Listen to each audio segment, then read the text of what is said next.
ఆ జిల్లాలో నేతలు మరోసారి తేనె తుట్టను కదుపుతున్నారా? కీలకమైన జిల్లాల విభజన అంశంపై మళ్లీ తెరపైకి రానుందా? తాజాగా ఇద్దరు నేతలు చేసిన వ్యాఖ్యల సారాంశం ఏంటి? వారి మాటలు ఎందుకు హాట్ టాపిక్ గా మారాయి? ఓ మాజీ సీఎంతో పాటు నందమూరి బాలకృష్ణ చేసిన వ్యాఖ్యల వెనుక మతలబేంటి? Watch the story.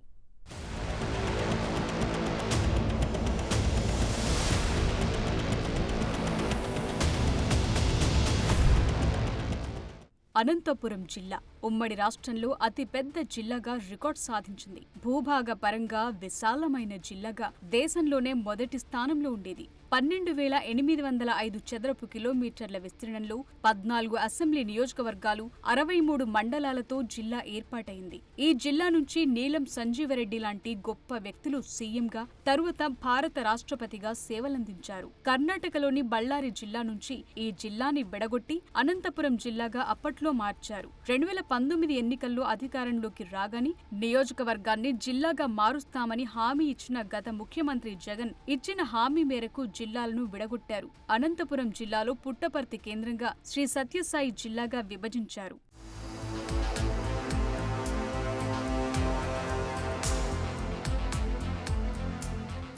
అప్పట్లో జిల్లాల విభజన గురించి ఎవరూ పెద్దగా మాట్లాడకపోయినా హిందూపురం ఎమ్మెల్యే నందమూరి బాలకృష్ణ మాత్రం సత్యసాయి జిల్లాని అలాగే ఉంచి జిల్లా కేంద్రంగా పుట్టపర్తిని కాకుండా హిందూపురాన్ని ఏర్పాటు చేయాలని భారీ ఎత్తున ఆందోళన నిర్వహించారు. ఉమ్మడి జిల్లాను విభజించే తీరు కూడా సరిగా లేదంటూ ఆరోపణలు గుప్పించారు. సత్యసాయి జిల్లాలో కదిరి, ధర్మవరం, పుట్టపర్తి, హిందూపురం, పెనుగొండ, రాప్తాడులోని 3 మండలాలను కలిపి జిల్లాగా ఏర్పాటు చేశారు. వాస్తవానికి ఒక పార్లమెంట్ సెగ్మెంట్ ఒక జిల్లాగా కొనసాగిస్తామని అప్పట్లో జగన్ ప్రకటించారు. అలా కాకుండా సత్యసాయి జిల్లాను మాత్రం హిందూపురం పార్లమెంటులోని 3 మండలాలను అనంతపురం జిల్లాలోకి కలిపారు. రాప్తాడు నియోజకవర్గంలోని ఆత్మకూరు, రాప్తాడు మండలం, అనంతపురం రూరల్ మండలాలను అనంతపురం జిల్లాలో ఉండే విధంగా జిల్లాను విభజించారు. దీంతో రాప్తాడు నియోజకవర్గం 2 జిల్లాల్లోనూ భాగమైంది.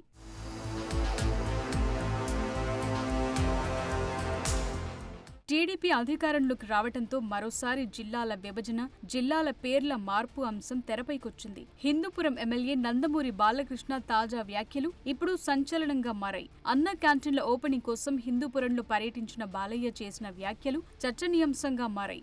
జిల్లా విభజనపై సీఎంతో మాట్లాడానని, సత్యసాయి జిల్లాలో హిందూపురంను జిల్లా కేంద్రంగా చేయాలని బాలయ్య అన్నారు. ఈ ప్రతిపాదనను సీఎం ముందుంచినట్లు బాలకృష్ణ చెప్పడంతో మరోసారి ఈ అంశం తెరపైకొచ్చింది. వైసీపీ ప్రభుత్వం అధికారంలో ఉండగానే బాలయ్య ఈ విషయంపై ఆందోళన చేపట్టారు. భారీగా రాస్తారోకో, ఆందోళనలు, బైక్ ర్యాలీ నిర్వహించారు. అప్పట్లో వైసీపీ నుంచి గానీ, ప్రభుత్వం నుంచి గానీ ఎలాంటి స్పందన రాలేదు. ప్రస్తుతం టీడీపీ అధికారంలోకి రావడంతో హిందూపురాన్ని హెడ్ క్వార్టర్ గా చేసే ప్రతిపాదన సీఎం వద్ద ఉంచినట్లు బాలకృష్ణ చెప్పడంతో ఆ అంశం సంచలనంగా మారిందని జిల్లాలో టాక్ వినిపిస్తోంది.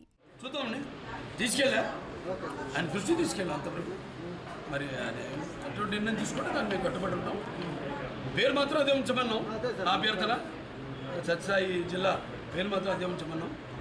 జిల్లా హెడ్ క్వార్టర్స్గా పరిగణించమన్నాం. దానికోసం మేము కృషి చేస్తాం.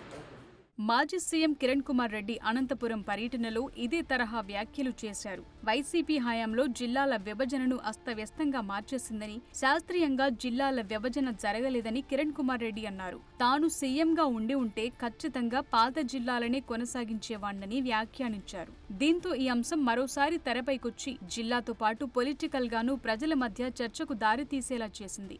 ఈ ఇద్దరు కీలక నేతలు తేనెతుట్టను కదిపారనేది రాజకీయ విశ్లేషకుల మాట. రీఆర్గనైజేషన్ ఆఫ్ డిస్ట్రిక్ట్స్ నాకు అవకాశం లేదు, కానీ నేను వాళ్ళు ఉండింటే పాత జిల్లాలకి వెళ్ళిపోయేవాడిని. ఫస్ట్ ఆర్డర్ అదే ఇచ్చేవాడిని. జిల్లాలన్నీ తీసేసి పాత జిల్లాలే మేలు అని. ఒక జిల్లా అంటే అస్తిత్వంతో కూడిన అంశం. ఒక జిల్లా అంటే అనంతపూర్ జిల్లా అంటే ఒక ప్రత్యేకత ఉంటుంది, చిత్తూరు జిల్లా అంటే ఒక ప్రత్యేకత ఉంటుంది.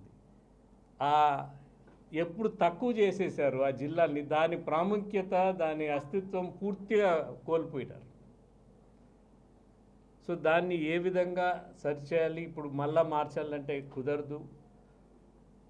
అందుకని ఏ విధంగా సరి చేయాలి అనేది ఖచ్చితంగా ఆలోచన చేసుకొని ప్రజలకు మేలు జరిగే విధంగా చేయాల్సిన అవసరం ఖచ్చితంగా ఉంది. రెండేళ్లుగా సైలెంట్ గా ఉన్న జిల్లాల విభజన అంశం ప్రస్తుతం మరోసారి హాట్ టాపిక్ గా మారింది. ఒకరేమో మాజీ సీఎం, ఇంకొకరేమో టీడీపీలో కీలక నేత కావటంతో ఈ వ్యాఖ్యలు వైరల్ గా మారాయి. హేమీలైన ఇద్దరు నేతల్లో ఎవరి వ్యాఖ్యలు నిజం కానున్నాయనే ఉత్కంఠ సర్వత్రా నెలకొంది.